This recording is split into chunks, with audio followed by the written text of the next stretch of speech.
మీ ఎలాంటి వ్యాపార ప్రకటనలకైనా వెంటనే మా ఛానల్ సంప్రదించండి. అందరికీ నమస్కారం. ఈ రోజు మన స్టూడియోలో ప్రముఖ ఆధ్యాత్మికవేత్త జ్యోతిష్య పండితులు మాడుగుల శివప్రసాద్ గారు మనతో ఉన్నారు. సో గురువు గారితో మాట్లాడేద్దాం. నమస్కారం గురుగారు. ఆశీర్వచనం. గురుగారు, సెప్టెంబర్ మాసం విశేషంగా మకర రాశి వాళ్ళ పరిస్థితి ఏ విధంగా ఉండబోతుంది, ఎలాంటి పరిస్థితులు ఎదురయ్యే అవకాశాలు కనిపిస్తుంది, గ్రహణం తాలూకు ఇంపాక్ట్ ఎంతవరకు ఉంటుంది, ఎలాంటి జాగ్రత్తలు తీసుకోవాలి వీళ్ళు?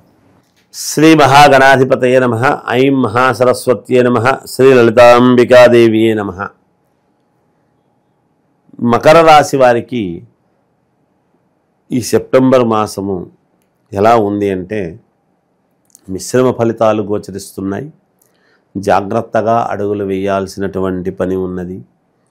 ఉద్యోగస్తులు కానీ రాజకీయ రంగంలో ఉండేటువంటి వాళ్ళైనా కీర్తి ప్రతిష్టలు పొందేటువంటి పెద్దలు ఎవరైనా సరే ఖచ్చితముగా జాగ్రత్తగా అడుగులు వేయాలి.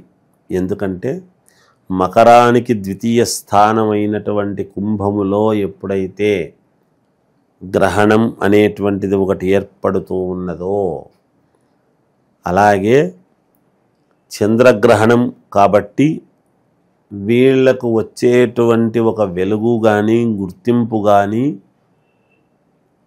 ఒక కీర్తి ప్రతిష్టలు కానీ భంగము కలిగేటువంటి అవకాశము ఉన్నది మకర రాశి వాళ్లకు.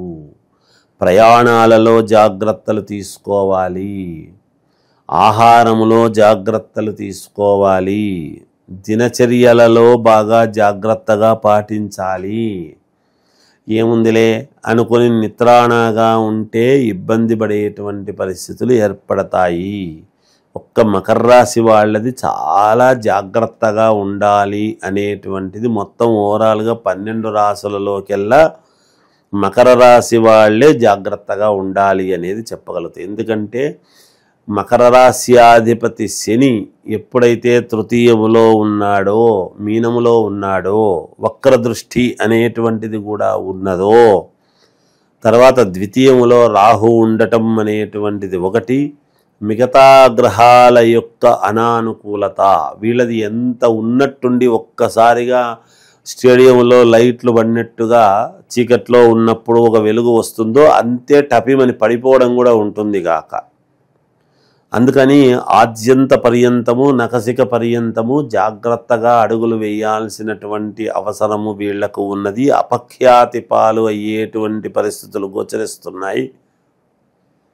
అంతేకాకుండా దేహానికి ఇబ్బందులు కలిగేటువంటి పరిస్థితులు, మానసిక పరముగా చాలా ఒత్తిడిని ఎదుర్కోవాల్సినటువంటి అవసరము, స్త్రీ పరముగా ఇబ్బందులు, భూముల పరముగా స్థానము వలన కొన్ని ఇబ్బందులు, అయినపోయిన వాళ్లతో మాటలు,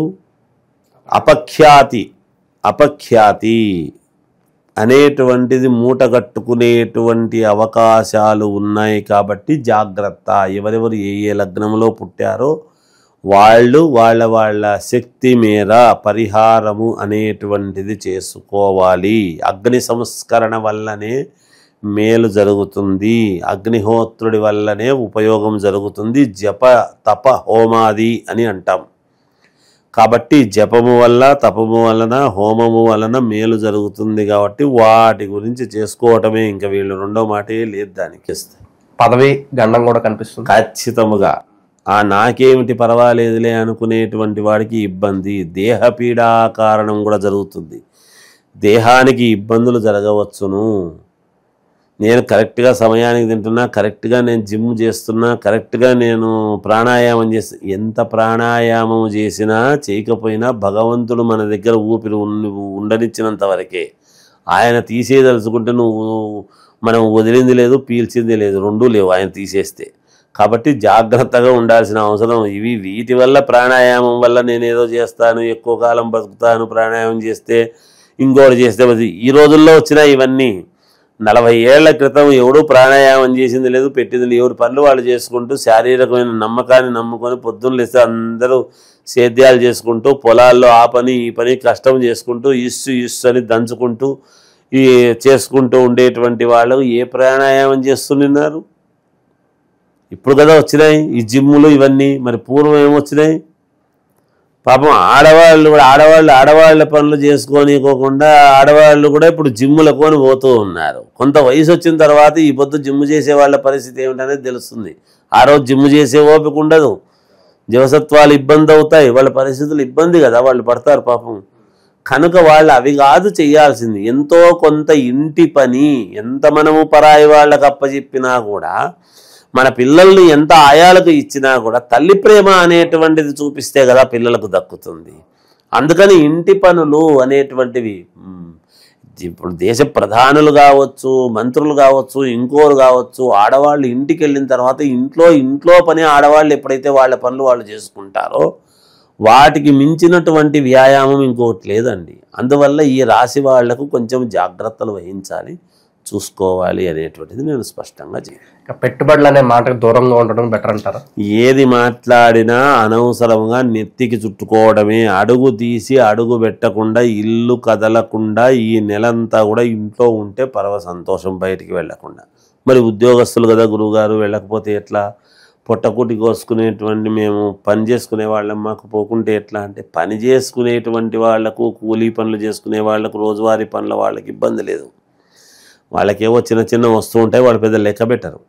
నేనేం చెప్పినా మొదట్లోనే, రాజకీయ నాయకులు, రాజకీయాలలో ఉండేటువంటి వాళ్ళు కానీ, కీర్తి ప్రతిష్టలు పొందేటువంటి పెద్దలు కానీ అని చెప్పే మొదట్లోనే. అందుకని మాకేమిటి పర్వాలేదు, ఒక లెవెల్లో ఉన్నాము కదా అనుకున్న వాడిని టపీమని తలదించుకునే పనులు చేయాలి. సో ఎక్కడో ఏదో ఉంది, ఆశ కల్పించడం, ప్రలాభాలకు గురి చేయడం, ఇలాంటివి ఎక్కువగా.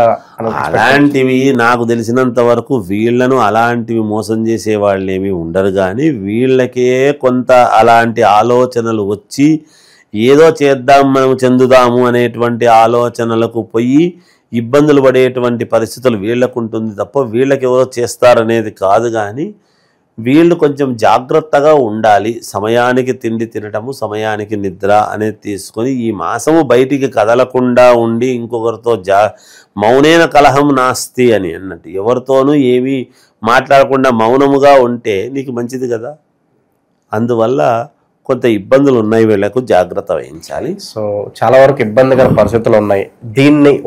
దీని నుంచి ఇంపాక్ట్ కాస్త తగ్గించుకోవడానికి ఎలాంటి పరిహారాలు బాగుంటాయి అంటారు? వీళ్ళు దీని నుంచి తగ్గించుకోవాలి, చేసుకోవాలి, మనకు మేలు జరగాలి అనుకుంటే ఈ గ్రహణము నాడు చేసుకునేటువంటి జపతప హోమాలు ఇవే చేసుకోవాలి. ఇవి చేసుకొని వాళ్ళ యొక్క లగ్నం, ఏ లగ్నంలో పుట్టారు ఏమిటి అనేది చూసుకొని పరిహారాలు చేసుకుంటే చాలా యోగదాయకముగా ఉంటుంది. ఎందుకంటే ద్వితీయములో ఉండేటువంటి రాహు చాలా దెబ్బతీస్తాడు, చాలా వీళ్ళ ఐడెంటిటీని దెబ్బతీసేటువంటి పరిస్థితులు ఏర్పడతాయి, వీళ్ళకు వచ్చేటువంటి యోగాలను దెబ్బతీస్తాడు. ఇప్పుడు వివాహం ఖాయమైంది, ఉన్నట్టుండి క్యాన్సల్ కావటం, ఉన్నట్టుండి ఏదో ఇబ్బంది కలగటం, ఇట్లాంటివి చేస్తాడు. ఒక వస్తువు కొన్నాము, అది అనవసరంగా మనకు వాడుకోలేకుండా ఏదో పోవటం, అదే తెచ్చుకున్నాము అదే పనిగా వాడదామని లేదే, కొత్త కారు కొంటారు, కొంత తర్వాత వెంటనే దానికి ఏదో రిపేర్ రావటం, అరే ఏమిటి ఇట్లా జరిగిందే, ఇట్లాంటివే వస్తాయి. అన్ని అనూహ్యంగా ఊహించని వస్తాయి. కనుక జాగ్రత్తగా ఉండాలి ఈ మాసం అనేది చెప్పగలను. సో ఓవరాల్గా మకర రాశి వారి పరిస్థితి ఏ విధంగా ఉండబోతుంది, ఎలాంటి జాగ్రత్తలు తీసుకోవాలి, మీ మాటల్లో చాలా బాగా వివరించారు. ధన్యవాదాలు. జయోస్తు.